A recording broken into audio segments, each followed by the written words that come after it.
Week 6 was one of the lowest scoring weeks for fantasy quarterbacks in years. There were only 4 quarterbacks that scored at least 20 fantasy points, 9 quarterbacks that scored over 18, and the quarterback 12 on the week barely scored 15 fantasy points last week. But the worst part of it all, Week 7 could be even worse.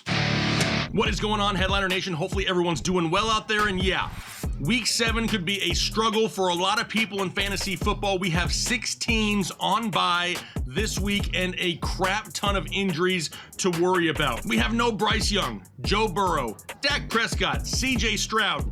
Zach Wilson and Ryan Tannehill probably aren't going to be missed very much, but those are just the guys we're missing due to bye weeks. What about injuries? What about Jimmy G, Justin Fields, Deshaun Watson, Daniel Jones? They may all not even play this week. Then we have Trevor Lawrence, who's questionable for Thursday Night Football as well. Let's also add in the couple of quarterbacks that we never really want to start in fantasy football, like Mac Jones and Kenny Pickett, and we're starting to run out of options here, and it could definitely get ugly really quick. So before we get into all the doom and gloom, let's start it off on a positive. So have you signed up for Underdog Fantasy yet? If you haven't, it's not too late. Now is the time to do it, and use referral code HEADLINERS when you do so. By doing that, they're gonna match your initial deposit all the way up to $500. No, you don't have to put in $500, but if you did, you'd have an extra $500 to have some fun with. But not only that, you're gonna have a free player pick'em for the most part, a player that needs to get like 1 yard in a game. Definitely something to help get you on the way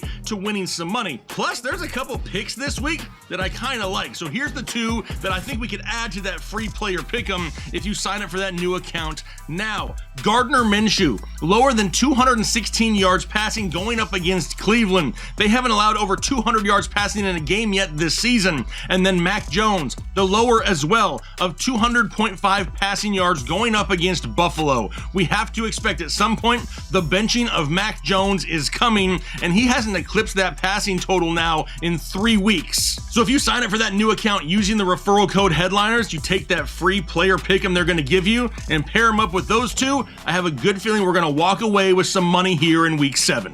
But that's enough of that. Let's head in to our very first matchup, Thursday Night Football between the Jacksonville Jaguars and New Orleans Saints. And let's start off with Trevor Lawrence here of the Jacksonville Jaguars. He's currently the quarterback 15 overall, but continues to go out each and every week and be average AF, right? I mean, he's not killing you, but he's not overly helping you either. He does have over 15 fantasy points in all but 1 game this season, which sounds great. That doesn't sound bad at all. The problem is, he hasn't gone over 18 fantasy points in a game since week 1, and it really has to do with a lack of touchdowns. That's what he's missing. His passing yards per game, interception rate, air yards per pass attempt, his completion percentage, they're all super similar to what we saw in 2022. The problem is he's on pace for 4 less passing touchdowns, and we have yet to really see him utilize his legs for that rushing upside. He had 5 rushing touchdowns in 2022, none so far here in 2023. Now, this isn't going to be some easy matchup for him either. He's going up against New Orleans. They allow 14 fantasy points per game, 10th fewest in the NFL. But aside from all of that, we don't even know how limited he's going to be himself. He suffered what they're calling a minor knee sprain, and there's a chance that he can't even go on a short week. Remember, this is Thursday Night Football. It's only going to add risk to Trevor Lawrence. Now, they've come out and said, hey, this is nothing serious, and there's a good chance that he can still play this week.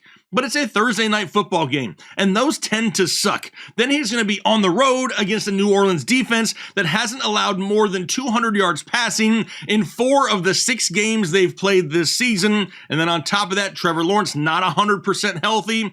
This isn't some easy weekly smash start this week for Trevor Lawrence. There's going to be some risk. What about his opponent? It's Derek Carr, and we got to see something last week from Derek Carr that we really hadn't seen much of this season overall, a high volume passing offense. He didn't have a game all season long with more than 37 pass attempts. Last week, he had 50, and it resulted in a season high 353 passing yards. But just like Trevor Lawrence, the touchdowns aren't there. Only 5 touchdowns in 6 games, and he's close, very close, to being on pace to get sacked a career-high amount of times. And don't forget, he was sacked 51 times back in 2018. Dude has no protection. But now he's going up against Jacksonville. They allow 19 fantasy points per game to opposing quarterbacks. That's 5th most in the league. Obviously, with these sack issues, we know the offensive line isn't completely healthy, and it's really limiting the run game. That helps us in the passing department at least. They're going to have to continue to throw the ball. And that works this week because it's way easier to throw on Jacksonville than it is to run on them. But I'm sure you've noticed it here to start the season. Derek Carr just looks a little bit off. He looks uncomfortable in this offense. There's still nothing safe about starting Derek Carr, but in a matchup like this, a decent matchup, he could be an option for you here this week. All right, now let's move to Sunday football. We got the Detroit Lions and Baltimore Ravens. We'll start it off in Detroit with Jared Goff. And I wonder why Jared Goff doesn't get more love in this league. He's played really good now in back-to-back years. He's the current quarterback 5 overall in fantasy football. He's scored 20-plus fantasy points in 3 of his last 4 ball games.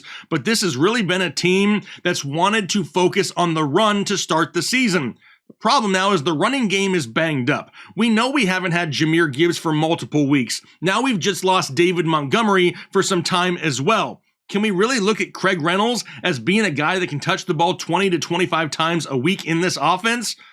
Maybe not with the same efficiency and production as the guys that came before him, but definitely a guy that can handle some workload. But I don't know if I can expect that in a game like this going up against Baltimore. They allow only 10.5 fantasy points per game to opposing quarterbacks, which is fewest in the NFL. They haven't allowed over 216 yards passing in a game this year, and they've forced 6 turnovers now in their last 3 games played. Now, there is a chance that we get Jahmyr Gibbs back this week. Is that really going to help the running game? He wasn't getting very many touches in that backfield anyway. Maybe they utilize him a little bit more in the passing game, which only helps Jared Goff. But this is not an ideal matchup for him this week. A very tough matchup going up against Baltimore. You have to know there's going to be some risk associated with starting Jared Goff this week. But due to the lack of options, how can we really afford to sit a quarterback that's put up top 5 numbers on the season? His opponent, Lamar Jackson. Can probably say a lot of the same about Lamar Jackson, right? You can't afford to sit him here this week. He's playing really good. His team just hasn't overly helped him much this season. He's another quarterback who's on pace, though, to get sacked a career-high amount of times. His current career high is 38. Well, he's already been sacked 16 times in 6 games, but we're starting to see his rushing total creep up a little bit because of that. He's being flushed out of the pocket, and now he's averaging 54.5 rushing yards per game, but once again, sounding like a broken record, the touchdowns just aren't there. 5 passing touchdowns in 6 games is not a lot, right? But at least he's scored 18 plus fantasy points in 4 of those 5 ball games due to that rushing upside. Now he's going up against Detroit. They allow 16.3 fantasy points per game to quarterbacks, which is right around league average. The majority of the injuries in Baltimore are on defense, so that's not going to hurt Lamar Jackson. But how limited is that rushing going to be this week? Because we need that from him right now if the touchdowns aren't there. That's a little bit of a problem right now because Detroit, as crazy as it sounds, is the number 1 team in the NFL, allowing the fewest rushing yards per game. They haven't allowed a team to rush for over 100 yards total in a game yet this season. It's Lamar Jackson, though, and there's no way we can afford to sit him this week. What about the Las Vegas Raiders and Chicago Bears? This one, honestly, pretty easy. It's a battle of 2 injured quarterbacks, but we know at this point we're not going to trust either one of their backups in our fantasy lineups. Things are bad, but they're not start Brian Hoyer or Aiden O'Connell bad in Las Vegas. Now, as an update to Jimmy G, they said that he dodged a bullet, but he was actually taken to the hospital after the game on Sunday. This doesn't really sound like one of those injuries that you can actually play through each week. And let's not act like Jimmy G was setting the world on fire when he was 100% healthy. I can't see him going this week. We're not considering his backup. As for Justin Fields, we already know he's doubtful to play this week, and it's just not a good sign. They ruled him out basically super early in the week. Now, they've come out and said that no surgery is planned, and it's all going to come down to grip strength, because remember, he dislocated the thumb on his throwing hand. So the question really comes down to this. Is Tyson Bagent an option for us this week in fantasy football? No. I mean, Did you honestly contemplate it for a second? No, he isn't. I wish the kid the best. I hope he has a great game, but it's a no for me this week. All right, now let's move down to Cleveland and Indianapolis. Another injured quarterback, Deshaun Watson. Will he play or will he sit? At this point, this has to be one of the oddest ways I've seen an injury handled by a team in quite some time. There are conflicting reports all over the place. He's been medically cleared for multiple weeks, but he's still not practicing. He is close to return. He's weeks away. It's just all over the place. Now, he's only played in 3 games this season, but has scored over 21 fantasy points in 2 of them and has a combined total of 5 touchdowns on the season. Now, if he can return to this game, it's a good matchup for him because Indianapolis allows 18.6 fantasy points per game, 7th most in the NFL. But this doesn't sound like something that Deshaun Watson wants to rush back from. At least that looks somewhat obvious to me, but I think that's a good thing because if he all of a sudden plays this weekend, we know he should be healthy enough to start in our fantasy football lineups. Now, because there is just so much unknown, he's probably not going to be ranked super high. And if I had to guess, we're not going to get final word on this guy till maybe Friday. Like I said, though, has to be one of these strangest situations concerning an injury and a starting quarterback that I've heard of in quite some time. His opponent, Gardner Minshew. Now, Minshew Mania last week threw the ball 55 times. Unfortunately, it only turned into 12.6 fantasy points and didn't really help out anyone. And it's mostly because of the 4 turnovers, 3 interceptions, and 1 lost fumble. Did throw for 329 yards, but we're not going to get enough touchdowns to make up for all of those turnovers right there. This one really comes down to matchup, though. He's going up against Cleveland. They have allowed under 175 yards passing in 4 of the 5 games they've played this year and only allow 11.2 fantasy points per game to opposing quarterbacks, which is 4th fewest. Plus, they rank top 5 in all major defensive categories. In last week's game, we saw Alec Pierce and Kylen Granson both get banged up. They're currently questionable to play this weekend. But we just saw this Cleveland defense hold the offense of San Francisco in check, and I'm sorry, Colts fans, your offense isn't to the level of San Francisco. There is a ton of risk if you want to start Gardner Minshew this week. All right, now we go down to Buffalo and New England. Finally, a quarterback that we know we're just going to start week in and week out. But the Bills haven't looked great this season. They're solid. They're winning some games, but it doesn't always look pretty. But from a fantasy perspective, it's been okay for Josh Allen. He's the quarterback 1 overall on the season, averaging 23 fantasy points per game, and has scored 22 plus fantasy points in 4 of the 6 games this season. The one thing that we're really missing from Josh Allen is his rushing upside that we've seen throughout the past few years. He's averaging half as many rush attempts and almost 26 rushing yards per game less than what we saw in 2022. Now a matchup going up against New England. They allow only 12.7 fantasy points per game to opposing quarterbacks, that's 7th fewest. But they have allowed now over 250 yards passing in 2 of their last 3 games played. Now, a lot of questions surrounding Josh Allen as well. How bad of a shoulder injury did he suffer in week 6? He continued to play the entire game, but didn't look right as the game went on. They've come out and said that this is nothing serious, that he should be able to play, but is it something that really kind of limits him a little bit going forward? Honestly, does it really matter at this point? I could say anything I wanted to right here in this Josh Allen section, and pretty much 100% of the people are still going to start him this week, and honestly, I can't blame them. Something I could blame you for is if you wanted to start his opponent, Mac Jones. I'm just surprised Mac Jones made it through week 6 and didn't get benched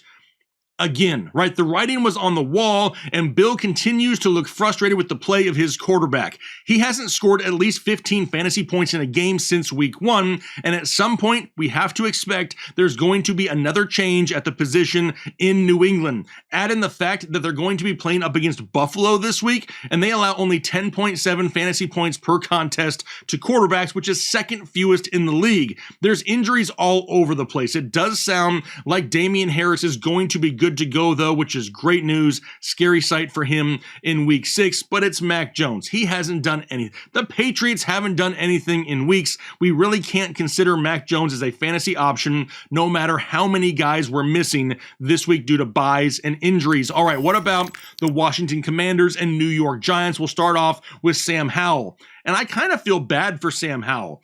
A lot of his good play is being ignored because of the overall bad play by the Washington defense. But right now, Sam Howell, he's currently quarterback 11 overall in fantasy football. He's scored over 18 fantasy points in 4 of his last 5 games and has 6 touchdowns over his last 3 games played. He's really been protecting the ball well for majority of the season. He's had 1 bad game against Buffalo, but aside from that 1 game, only 2 other interceptions on the season, and now he gets to go against a Giants defense, which should be a little bit of an easier task than what he saw last week with Atlanta. The Giants allow right around 16.3 fantasy points per game. Overall on offense, Washington is fairly healthy. The one thing that you really have to try to look for in fantasy football is consistency, right? That's why it's even on the screen right here. Howell now has 18 plus fantasy points in 3 straight games, has plenty of options at his disposal once again, and is somebody with a situation like we're in right now that'll be startable here in week 7. His opponent, it's Daniel Jones. We don't even know if Daniel Jones is going to play. Should he be playing? Probably not. But he's come out and said that his neck was feeling better. The Giants then held workouts with Matt Barkley and Ian Book, but if I had to guess, I think Tyrod Taylor probably starts once again this week. And even though on paper, this is a great matchup, I'm talking about a great matchup, I don't know if I feel comfortable putting him in my fantasy lineup. I don't think I would feel comfortable about putting 100% healthy Daniel Jones in my fantasy lineup, much less Tyrod Taylor. They just don't score points in New York. It's not what they do. Even though they're going up against Washington, who allows over 21 fantasy points per game, second most in the league, there's 4 members of the offensive line here in New York who are questionable or already ruled out. We have a quarterback who you just paid a crap ton of money to, who's had an injured neck, and you're going to put him behind a banged up offensive line that blocks its own players. I don't think I can do it. I don't think we'd be starting any quarterback right here in New York. All right, now we go down to Atlanta and Tampa Bay. Let's start off with Desmond Ridder. And you remember the consistency thing we talked about just a few moments ago with Sam Howell? Don't look now, but Desmond Ridder has had back-to-back games with at least 19 fantasy points and back-to-back games with multiple touchdowns and over 300 yards passing. Now, is it concerning that he had 3 interceptions just last week and has 5 interceptions over his last 3 games? For sure it is. If he doesn't get multiple touchdowns per game, he's probably going to hurt your fantasy lineup. Can we count on multiple passing touchdowns every single week from this Atlanta Falcons offense?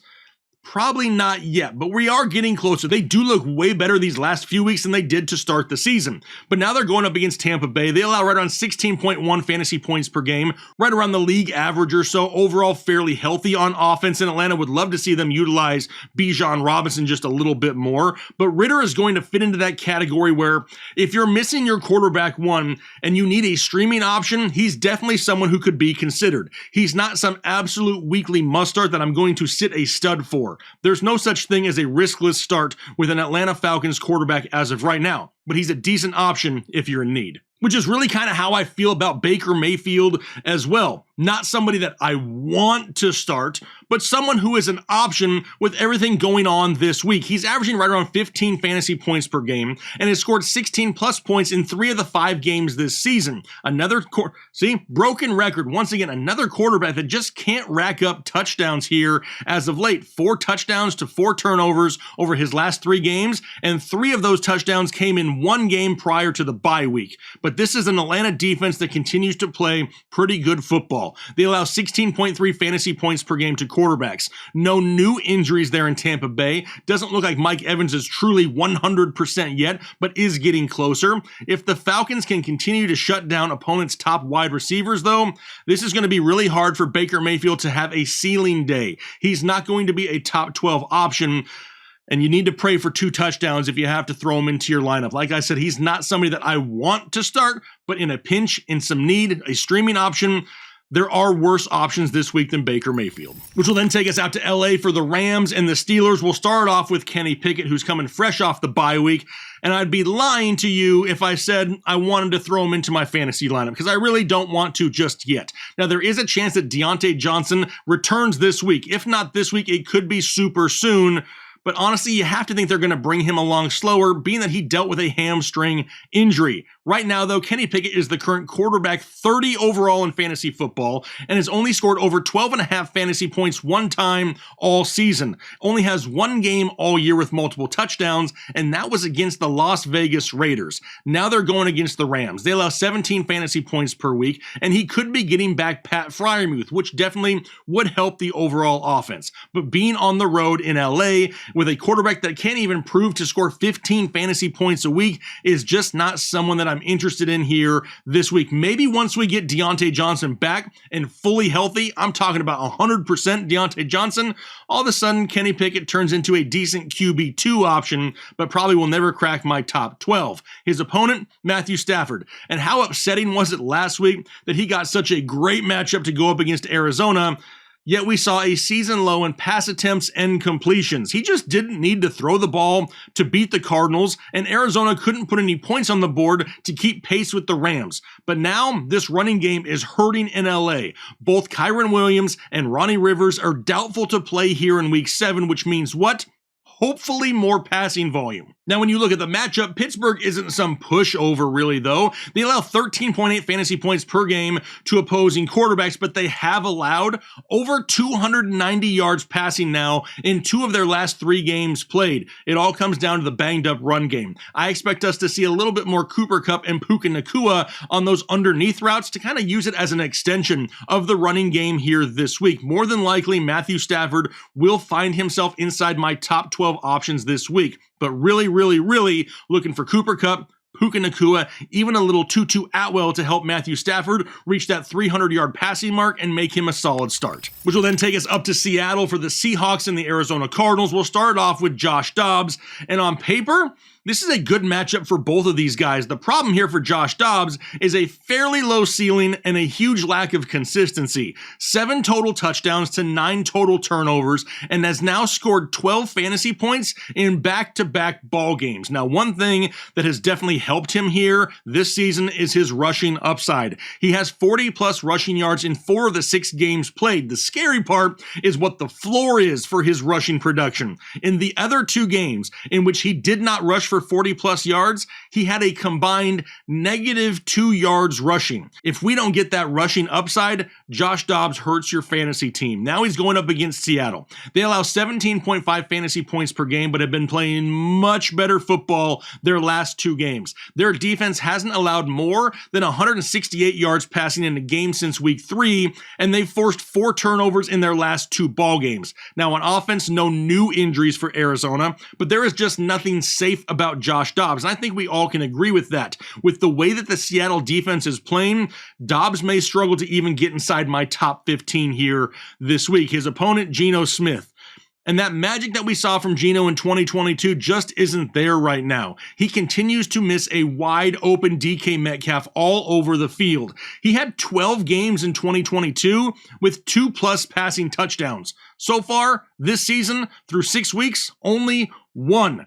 But this one right here has everything to do with it being a home game against a defense that allows over 20 fantasy points per game to opposing quarterbacks. Now, this offensive line in Seattle, it's banged up. We need Geno to bounce back in a big way this week. We need Geno. Geno in week 7 could help a lot of people bridge that gap. This matchup alone should make him an option for those of you looking for that bye week fill-in or one of those quarterbacks that are injured. But man, we need some of the Geno 2022 magic to return. Now we're going to head out to Denver, though, for the Broncos and the Green Bay Packers. We'll start off in Green Bay with Jordan Love. And speaking all about a matchup and being start-worthy, you have to put Jordan Love in that same category, right? Yes, he had a bad game prior to the bye, but he's had multiple touchdowns now in 4 of the 5 games he's had, especially in a week where they're coming off the bye week, had an extra week to prepare for this game, and they get the Denver defense, who's allowed over 21.5 fantasy points per game to opposing quarterbacks, which is most in the league. Plus, we also expect Aaron Jones to return, coming back off the bye week, so this offense could be at full force for the first time in forever. But I know, prior to his bye, he burned a lot of people, and recency bias is a big part of fantasy football. The last time we saw Jordan Love on the field, he looked bad. But you gotta remember, He's finished inside the top 12 at the position 60% of his games this season. Sometimes in fantasy football, especially in weeks like this, you just got to play the odds and look at the matchups. Jordan Love could be that option this week. His opponent, Russell Wilson. I think we can say a lot of the same for Russell Wilson as well. Prior to week 6, Russell had scored over 15 fantasy points in all 5 of his games, 3 of which were over 18 fantasy points, and then he struggled in week 6 against Kansas City. It was only his second game of the season, though, without multiple touchdowns. This isn't going to be one of those easy bounce-back matchups for him, though. Green Bay is a good defense. They're allowing 12.4 fantasy points per game to opposing quarterbacks, 6th fewest in the league, and they've allowed over 190 yards passing only 1 time all season. The biggest injury here has to be to the give-a-damn of Jerry Jeudy, though. It just doesn't seem like he cares, and he's non-existent all over the field and not really helping Russell Wilson. But just like in most weeks, we expect Denver to be trailing, which means Russell Wilson will have to throw to try to catch up. It's the silver lining for the Denver Broncos and Russell Wilson this year from a fantasy perspective. However, you gotta know it's a tough matchup for him. Which will now take us up to Kansas City for the Chiefs and the Chargers, which is going to be my Manscaped matchup of the week.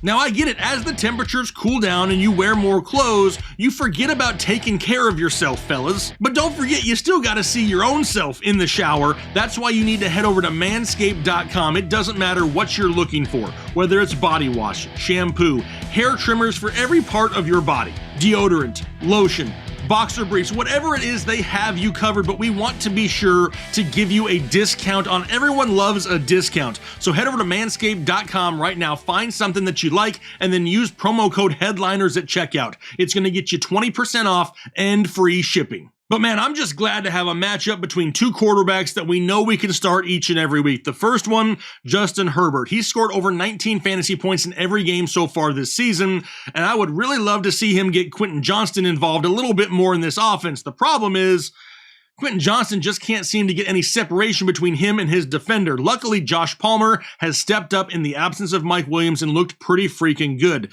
Now, we saw last week Justin Herbert didn't play horrible with that fractured finger, but there were a couple open shots down the field that he missed to Keenan Allen. I'm talking about potential huge plays. That is not something that's going to happen very often. It's not something we've seen much in the past. You have to expect in the future they're going to connect on those big plays. But now in a matchup going up against Kansas City, who's still a super solid defense, allowing 13.8 fantasy points per game to quarterbacks, 9th fewest in the league. The offensive line, though, continues to struggle and stay fully healthy in Los Angeles. We saw that just this past Monday. But Justin Herbert, he's a top 7 fantasy quarterback, and he's an obvious weekly must-start, just like Patrick Mahomes is. But we have to admit it. Everybody needs to admit this. The ceiling of Patrick Mahomes in 2023 is not what it used to be. We've seen it multiple times this year now that he's just not as quote-unquote elite as we've seen him in the past. Not from a play perspective, I'm talking about from a fantasy perspective. Right now, he's averaging 40 passing yards less per game than he did in 2022 and is well behind his normal yearly touchdown pace. Only one time in his career as a starter has he had under 37 touchdowns. Right now, he's on pace for 31 passing touchdowns. It's not that he's bad. That's not a bad season whatsoever. It's just not Mahomes-like from what we've seen in years past. But this is a great matchup for him going up against the Chargers. We just saw Dak Prescott throw the ball down the field with ease against this defense, so we have to think that Patrick Mahomes could do something similar. When it comes to injuries, we saw wide receiver Justin Watson get a dislocated elbow just this past week, so he may not have him. But he still has like 13 other mid-wide receivers he can throw the ball to. No one is sitting Patrick Mahomes. We already know that, but I love it in a potential shootout against LA this week. What about the next matchup, though? The Miami Dolphins and Philadelphia Eagles. Another matchup that's super easy for us to determine here in fantasy football. We know we're starting both of these guys each and every week. It's a no-brainer, especially when you have to consider that this is a matchup between the number 1 and number 2 overall offenses in the NFL. This one could be fun to watch. Now, Tua is the current quarterback 3 overall, averaging 21 fantasy points per game. And with Tyreek Hill on the field, you know him alone keeps the floor safe for Tua. This offense is just so unique. They continue to find ways to beat you using their speed. Tua is basically top 2 in every quarterback stat that is out there, but now gets a matchup going up against Philly, which is super hard to run on, but they allow over 19 fantasy points per game to quarterbacks, 6th most in the league. We could see Jeff Wilson come back this week, and don't forget about Jalen Ramsey. He's nearing a return as well. Something I really want to bring up here in this show, though, as something I can attribute to a lot of this Miami success. It's the play of the offensive line despite injuries.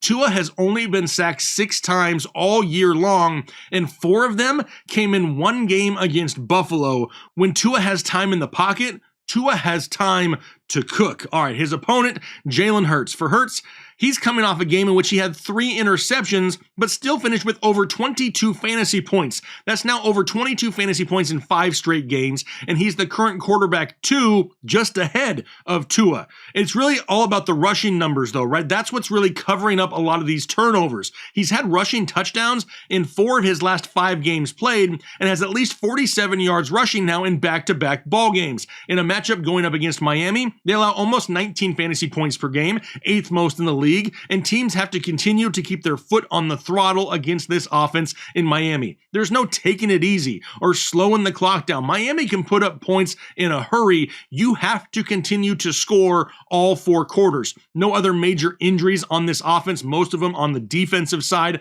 of the football for Philadelphia. This could be another one of those potential shootouts between the top 2 offenses in the NFL, and it helps that Jalen Hurts is going to be at home. Obviously, we're starting him here this week. And then the last game of the week, our Monday Night Football matchup, the San Francisco 49ers and Minnesota Vikings. And for Brock Purdy, how quick people have jumped off the bandwagon of Brock Purdy is mind-blowing. This guy has been nothing but consistent since he took the job over last year. Then last week, he goes on the road against a top NFL defense in the rain where he loses both Deebo Samuel and CMC, and now everybody wants to come out and say the guy is overrated. He's nothing without his top weapons. Newsflash, a lot of quarterbacks aren't anything without their top weapons. So calm the F down just a little bit. This guy had to lose at some point. He wasn't going to go his entire career and not lose a regular season game. But this matchup for him is much better. Minnesota allows over 18 fantasy points per game, 9th most in the league. However, offensive tackle Trent Williams is questionable to play. That's a big loss potentially. And then once again, we do not know the availability of CMC or Deebo Samuel. As of right now, they're technically questionable. Neither have been ruled out, but both have a chance of missing this ball game this week. And you have to think that if he does not have CMC and Deebo Samuel, the ceiling for Brock Purdy is going to be much lower, and there's going to be a lot more risk. But don't forget, he still has the likes of Brandon Ayuk and George Kittle. So even though that ceiling may be a little bit lower, the matchup is still pretty good and could give him that safe floor once again if you're looking for a streaming option if you've lost your true number 1 guy. His opponent, Kirk Cousins. Kirk Cousins is a quarterback who kind of looks lost at times without Justin Jefferson. I guess that's expected, right? Jefferson is arguably the best wide receiver in football, and now that Kirk doesn't have his binky, he's just a little bit more gun-shy. He started off the season with 3 straight games over 340 yards passing and multiple touchdowns in each game. Over the last 3 weeks, he's continued the multi-touchdown games, which is great. However, he's failed to throw for over 181 passing yards in 2 of his last 3 ball games. This all comes down to matchup. Let's be honest. He's going up against San Francisco. They only allow 11.6 fantasy points per game, 5th fewest in the NFL to quarterbacks. The offensive line here in Minnesota banged up as well. And Kirk Cousins is another one of those quarterbacks that continues to get sacked each and every week, on pace to be sacked over 40 times once again this year. On top of that, we all know about the quote-unquote primetime Kirk problems, and honestly, a lot of people are going to look at him as a risky start. Without Justin Jefferson against this defense, though, he is a risky start. Can he put up over 18 fantasy points? Sure, we've seen it before, but he's definitely not somebody that is a locked-in top 5 option this week. We have to look at him as somebody who's going to put up a little bit more realistic numbers, and some of those inflated stats we saw to start the season just may not be there this week. All right, that's going to do it for our starts and sits here for week 7 fantasy football. Like I said, it's going to be ugly out there, so be sure to be prepared and have a plan going into the weekend. If you're looking at a few different quarterbacks and you don't know which direction to go, don't worry, our rankings will be out Thursday morning to make all those final decisions. I'm going to get out of here for the day, though. Hopefully you have a great rest of your day, and then do your part to make the world a better place.